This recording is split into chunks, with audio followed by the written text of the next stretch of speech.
tadi kita sudah membahas tentang IMS. Nah, banyak yang berpikiran, banyak yang punya pendapat bahwa IMS itu berhubungan dengan HIV. Jadi mungkin bisa dibilang mungkin banyak pertanyaan IMS itu sudah pasti HIV, atau bisa juga HIV sudah pasti IMS. Itu bagaimana, Dok? HIV sudah pasti IMS atau IMS sudah pasti HIV? Jawabannya tidak. Tidak. Yang kena IMS belum tentu kena HIV. Sebaliknya yang kena HIV belum tentu kena IMS. Tapi karena harus diingat IMS itu adalah pintu masuk dari HIV, salah satu pintu masuk dari HIV.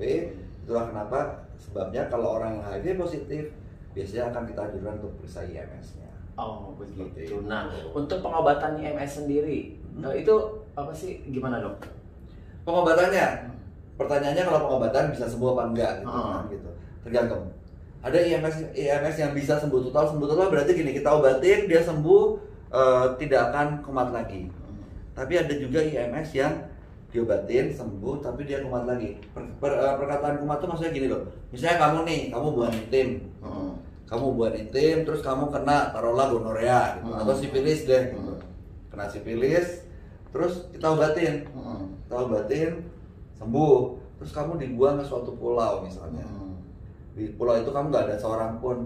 Maka ya udah kamu tetap aja nggak pernah kena sifilis lagi gitu. Sebaliknya kalau kamu kena herpes atau kena kutil kelamin misalnya, kita obatin herpesnya atau kutil kelaminnya, kutilnya kita buang gitu, sembuh dalam tanda petik. Terus kamu dibuang suatu pulau, nggak ada orang sama sekali, kebetulan tubuh kamu pas jelek, herpesnya bisa muncul lagi. Oh gitu. Itu yang kita bilang kambuhan, baik herpes maupun kutil kelamin. Biasanya semua penyakit yang disebabkan oleh virus biasanya dia kambuhan. Tapi penyakit yang disebabkan oleh bakteri seperti sifilis, gonorrea, chlamydia itu sembuhnya sembuh total. Oh gitu. Tapi Dok, kalau misalkan kita sudah berobat, sudah sembuh nih IMS-nya, terus berhubungan lagi sama orang yang terkena, ya itu masuk lagi. kena lagi. Iya lah, gitu. Kan dia tidak menyebabkan kekebalan tubuh. Dia cuma sembuh, tapi tubuh tidak kebal. Tak kirain baru diobatin, jadi antibodinya dia udah tahu ini virus ini ada gitu. Enggak lah, ya. Harus berobat lagi berarti ya, Dok? Iya dong. Oke, nah Imas berobat lagi ya. Nah, sekarang dokter, saya pengen menanyakan tentang bagaimana menjaga diri agar tidak tertular dari IMS, tidak tertular dari IMS. Oke. Caranya supaya tidak tertular dari IMS, ya namanya menular penyakit menular seksual, infeksi menular seksual menjadi penyakit kan gandum sih. Infeksi menular seksual supaya tidak menular secara seksual ya saya bisa aja kasih kamu nasihat. Oke deh kamu gak usah hubungan intim, tapi gak mungkin kan? Gak bisa dong. Iya kan? Itu tiap hari harus 5 kali itu saya dong. Kan gitu. Paling gampang pakai kondom, paling gampang. Tapi pakai kondom ya? paling mencegah. Tapi pakai kondom gak enak dok gitu. Kalau pakai kondom gak enak ya kalau mau nggak pakai kondom, pilihlah pilihan yang lain, misalnya PrEP gitu. Tapi untuk HIV itu PrEP harus diingat, IMS nggak mungkin, pilihan seksual nggak mungkin. Jadi pilihannya kalau nggak pakai pakai kondom atau hubungan intim. Habis gimana? Ya udah. Pilihannya cuma dua itu. Berarti sama Tante Lux aja, sama Tante Gif apa Tante Lux? Oh, sama Tante Lux atau gitu deh. Tapi juga ada satu lagi yang harus teman-teman ingat. Bahwa ada 2 IMS yang tidak bisa dicegah dengan kondom. Satu herpes, satu kutil kelamin. Karena kalau bersentuhan. Karena kalau kamu pakai kondom, kondomnya cuma mentok di pangkal penis saja kan. Sebentar jadi kemudian nanti partner kamu akan ketularan di pangkal penisnya ini, atau ya kalau untuk yang heteroseksual akan kena di bibir vagina. Gitu. Demikian juga kalau kamu hubungan intim sama yang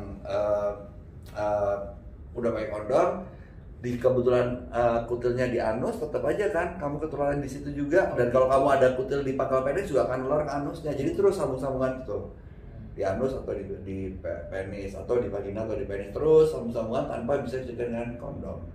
Itu kutil kelamin satunya juga herpes. Herpes juga tidak akan bisa dicegah dengan kondom. Gitu.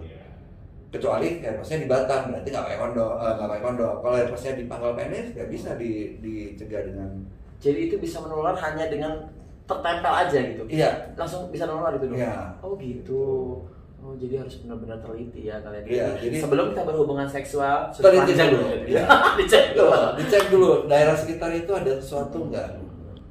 Gitu. Jadi Apa aja pencegahannya? Pakai kondom. Pakai kondom satu. Gak hubungan intim atau kalau hubungan intim pakai kondom, Pakai kondom. atau dan yang harus diingat lagi adalah daerah sekitar situ dilihat gimana gitu, dicek gitu. Kira-kira ada sesuatu nggak? Ada sesuatu nggak gitu. Jadi kalau JB-nya banyak ya dipotong dulu lah. Dilihat dulu ya. Siap. Aduh dokter, makasih banyak loh. Ini banyak banget apa sih informasi-informasi yang masuk ke dalam saya. Oke, selanjutnya adalah dokter, untuk teman-teman yang sudah positif HIV itu perlu ekstra nggak sih untuk merawat atau mencegah penularan HIV, penularan IMS, sorry. Oke, kalau untuk teman-teman yang sudah HIV positif sebetulnya sama dengan teman-teman yang belum HIV positif gitu. Sama-sama soal pencegahan adalah ya dengan menggunakan kondom atau yang tadi kita bahas bersama itu kalau untuk IMS ya. Penggunaan kondom atau ya kalau bisa tidak berhubungan intim ya tidak berhubungan intim, menggunakan kondom, hal seperti itu yang perlu dijaga, baik HIV maupun tidak HIV. Jadi sebenarnya sama saja pencegahannya, tidak ada yang sesuatu yang istimewa. Jadi kalau kita perlu tahu misalkan kita terjangkit IMS atau enggak, harus rutin nggak sih pemeriksaannya? Nah, pemeriksaan IMS atau screening IMS itu memang sebaiknya dilakukan rutin.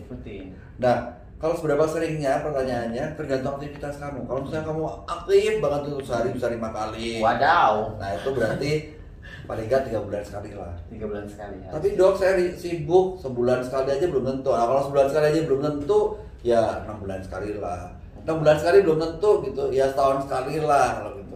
Setahun sekali belum tentu, ya kamu nasibnya parah lah namanya. Jadi harus rutin terus cek gitu, IMS ya. Dan tergantung kebutuhan. Tapi yang jelas pemeriksaan infeksi seksual itu sebaiknya dilakukan paling nggak setahun sekali lah. Sekali ya untuk memastikan ya. Gitu. Nah dokter, yang terakhir kali dong, ini masukan udah banyak banget nih.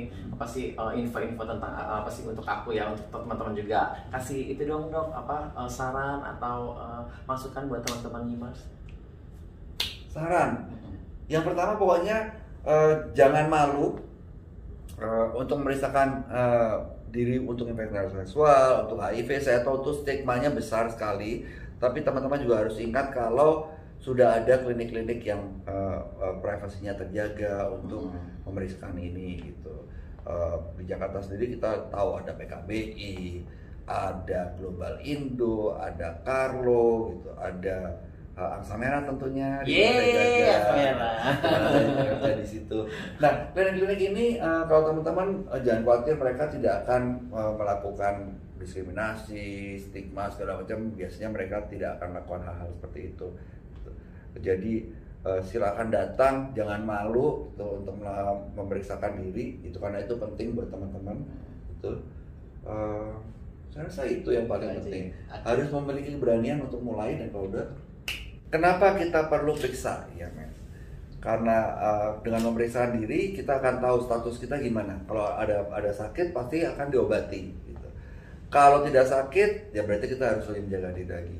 Kalau kita udah diobatin, kita sembuh, kita tidak akan menular ke orang lain lagi. Hari ini berlaku baik infeksi seksual maupun HIV gitu.